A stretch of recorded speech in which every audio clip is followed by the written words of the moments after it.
So it's good to be back out in nature and just realize that it really is the answer. It really is the answer.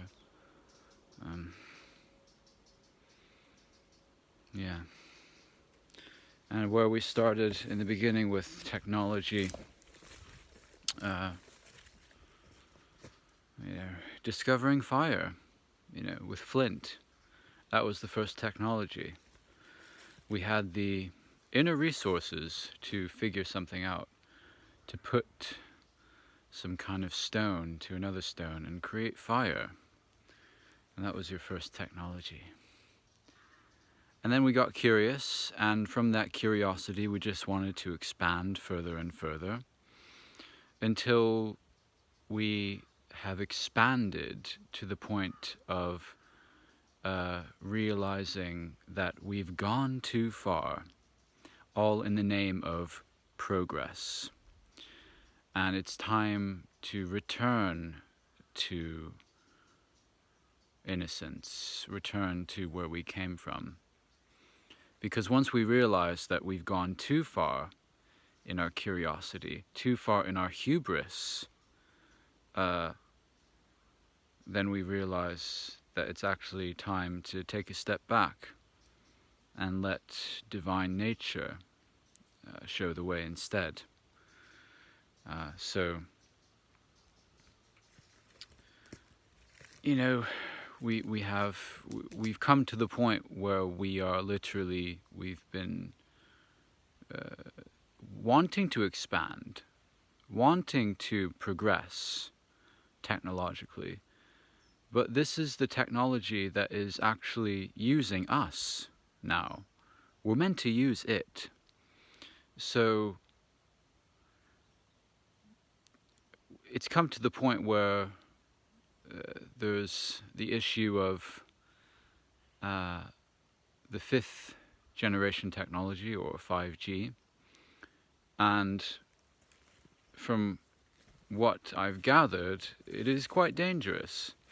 And if people do end up taking the Bill Gates vaccines, then what's in those vaccines is going to link to the 5G technology, and then the 5G technology is going to do some very damaging things to humans.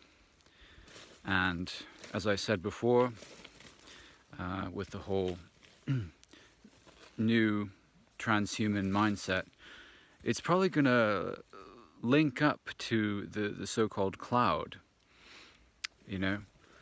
and that technology is going to redirect the thoughts of humans so that they're even more programmed. But this is a potential timeline, but we must realize that as humans, does humanity really want to go down this road? Have we not realized that, okay, we've reached this sort of wall where if we dare to go beyond this wall, it means the end of humanity. We can turn back, we can walk away and go back to where we belong, in nature. So, yeah, trying times. It is really a test from the universe as to where we go now. Because the way I see it, they say we learn from history. I don't think we do. Because if we learned from history, no one would be wearing masks now. People would have understood that, oh, okay, this is more Nazi propaganda. This is more fear-mongering to make us comply, so we submit, like they did back in Nazi Germany. We've learned our lesson, but no. I'm beginning to realize that most humans do not learn from history at all. It's like a ship going along, and then you look behind the ship and you see the wake of the ship trailing off, and that wake lasts for, a few seconds, and then it trails off into nothingness. And it's as though we've forgotten what happened almost 100 years ago, you know?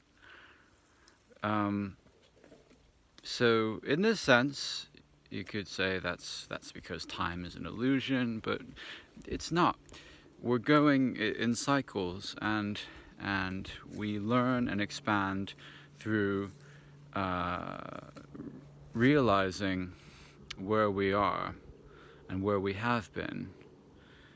And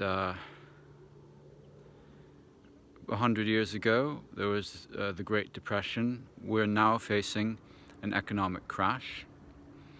And then almost 100 years ago, there's World War II.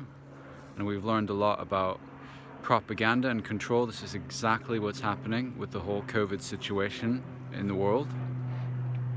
So it's like the universe is testing us. Have you learned your lesson yet? Have you learned your lesson yet? Are you going to finally take back your sovereignty? And say no. Finally, it's like the universe is like rolling its eyes, like, come on, guys, have you not learned your lesson?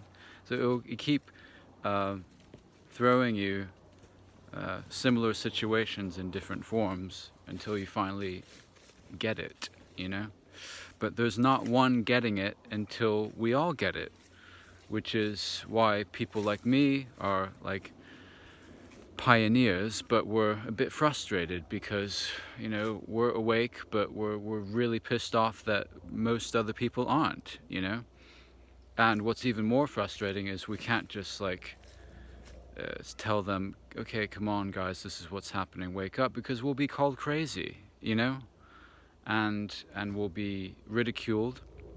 Arthur Schopenhauer, the philosopher, said, all truth goes through 3 stages. First, it is ridiculed. Second, it is violently opposed. And then finally, it is accepted as truth, once you realize. And, a lot of conspiracy theories are actually turning out to be true. And once the normal people realize this, they're probably going to be like, oh, yeah, but I knew that already, very snaky. But anyway, so, yeah, it's just, what keeps me going is detachment, really, not bothering about what's going on out there. Because the more I make it my problem, the more I feel like I have to be a martyr and save the world and put my life on the line to tell the truth in order to save humanity. But that's just the spiritual ego knocking through the back door, isn't it? So there we go. So that's where we're at in terms of technology and communication. I think we've reached a pinnacle of communication with social media and smartphones, but I think we should draw the line there. We really should draw the line there, because if we go any further, it just means irreparable damage and destruction. And it's not rocket science. You just add 2 and 2 together.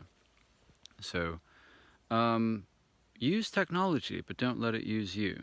Yeah, definitely. And with social media, great, as long as they are free platforms.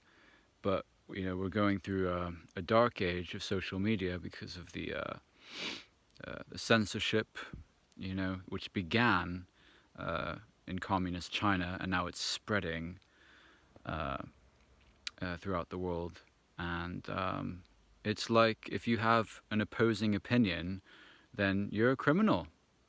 Wow, we've got to this place. So